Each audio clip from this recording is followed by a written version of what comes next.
စီမွေးတက်ဖို့အတွက် black caramel လို့ခေါ်တဲ့ဖာလာစေးကြီးရှောက်ကောလုံးရယ် star anise လို့ခေါ်တဲ့နနက်ပွင့်ပါကော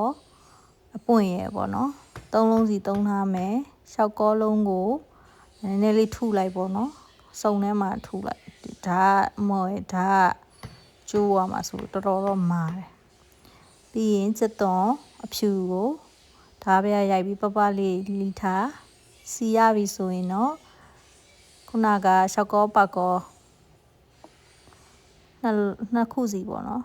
အဲ့ဒါလေးကိုအရင်ထည့်ပြီးတော့မှစက်သွန်ဖြူထည့်ပြီးတော့စနွေးလေးနည်းနည်းပဲထည့်မယ်အနံ့မှုံသွားမှာဆိုလို့ပြီးရင်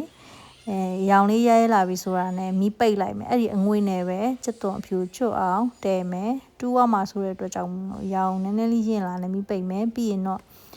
နှမ်းမှာတခါတည်း3-4 5စုံလောက်ထည့်လိုက်မယ်တကယ်အဲ့ဒါဆိုရင်နှမ်းစီမူရောစီချက်ကတခါတည်းလှုပ်လိုက်တယ်အိမ်မှာစားတာဆိုတော့လေကဲပြီးရင်ချက်ခရမ်းညင်ဒီပေါ့နော်3လုံးသုံးထားမယ်ချက်သားကိုပပလေးတွေအတုံးလေးတုံးထားမယ်ပေါ့နော်အရင်လှီမှာတုံးမယ်ချက်ကြိတ်သားဝက်ကြိတ်သားကိုလည်းဒီနေရာမှာသုံးပြလို့ရတယ်ပေါ့နော်ကဲအရသာသွင်းဖို့အတွက်စားထမင်းစားဆုံး3ပုံ1ပုံအချုံမုံလေးကတော့ပါတယ်ဆိုရင်အနှင်းငယ်လေးပဲထည့်မယ်ဒါကတော့ပဲငယ်မြားကြီးအကျဲပေါ့နော်အဲ့ဒါကိုထမင်းစားဆုံး2စွန်းထည့်လိုက်မယ် ABC ပဲငယ်မြားကြီးအဖြစ်ကိုသူက medium sweet soy sauce ပဲသုံးထားတယ်ပဲငယ်မြားကြီးအဖြစ်ကိုကြတော့အချိုမကြိုက်ဘူးအယောင်ရင့်ပြီးတော့မဲဝါမှာဆိုရင်အနှဲငယ်တဝက်စွန်းတဝက်ပဲပေါ့နော်ထမင်းစားစွန်းတဝက်ပဲသုံးလို့ရတယ်ဒီမှာတော့တစ်စွန်းသုံးထားတဲ့အတွက်ကြောင့်အယောင်လေးကအနှဲငယ်ကဲနေစီအယောင်သူလွှမ်းသွားတာပေါ့နော်အဲ့တော့အယောင်နှခြင်းတော့ခရမ်းခြင်းဒီရောင်ပူပေါ်ခြင်းတော့ပဲငတ်မြရဲ့အဖြစ်ကို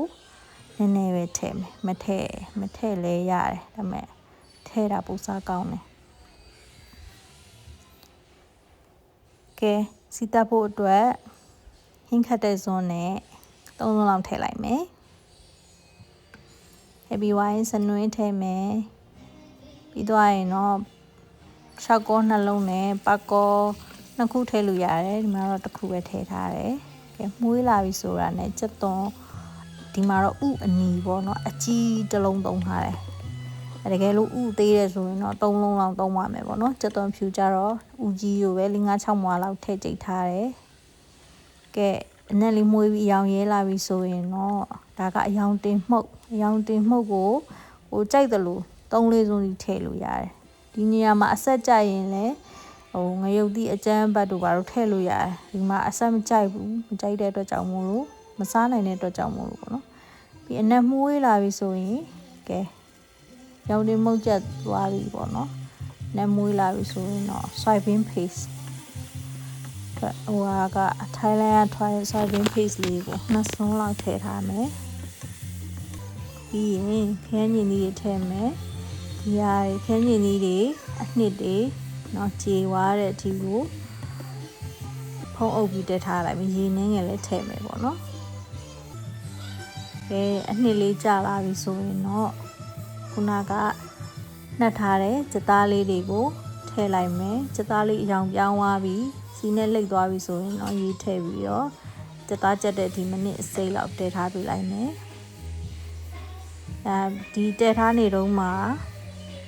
ဟိုဆန်စည်းပေါ့နော်ဆန်စည်းဖြစ်ဖြစ်ဟိုဆန်ဖွဲဖြစ်ဖြစ်ရေစိမ်ထားပေါ့နော်နိုင်ဝက်အချိန်ရရင်တော့တစ်နိုင်လောက်ရေစိမ်ထားလဲရတယ်ရတော့နိုင်ဝက်ထနေရတယ်ကဲစီးလဲရေးလဲကြိုက်ရင်စီးလဲရေးလဲစီပြန်ကြိုက်ရင်စီပြန်နေထားပေါ့နော်ကိုကြိုက်တယ်လို့လုပ်လို့ရတယ်ဒါကတော့ရေလေးအနည်းငယ်ကြံတယ်ပေါ့အဲ့ဒါမှတုပ်လို့ကောင်းမယ်ဆိုပြီးတော့ထားရတယ်အဲ့တော့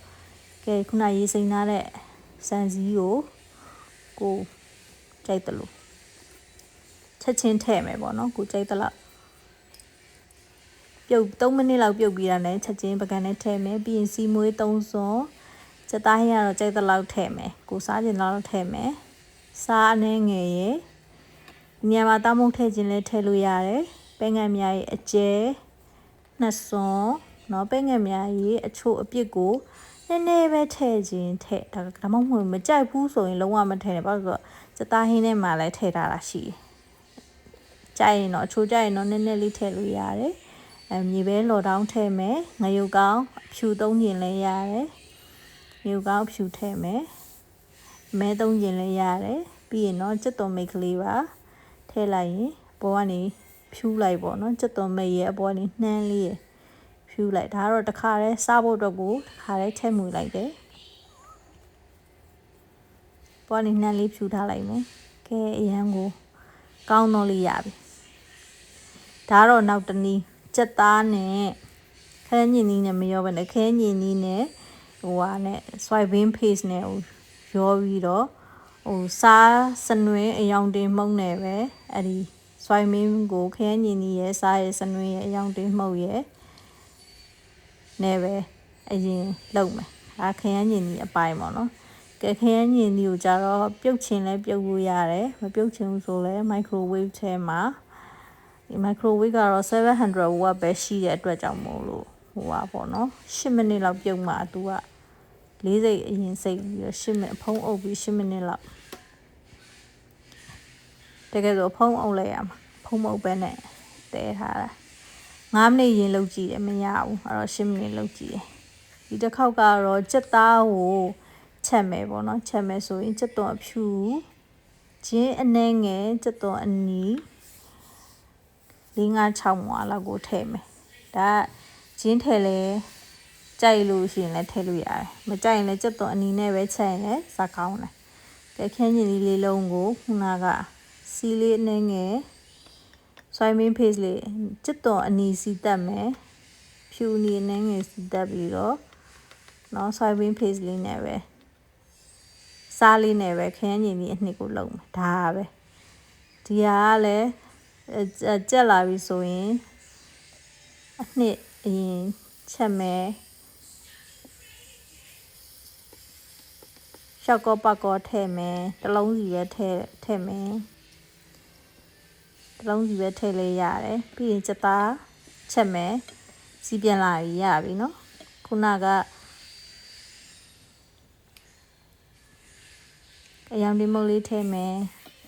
အဓိကခရမ်းကျင်သီးနဲ့ soybean paste နဲ့ဟိုပဲခွဲလိုက်တာပဲတက်စီဖြစ်သွားတာတခုပဲတက်ကြရင်တက်ထည့်လို့ရတယ်အများကြီးလုံးဝမသုံးဘူးနော်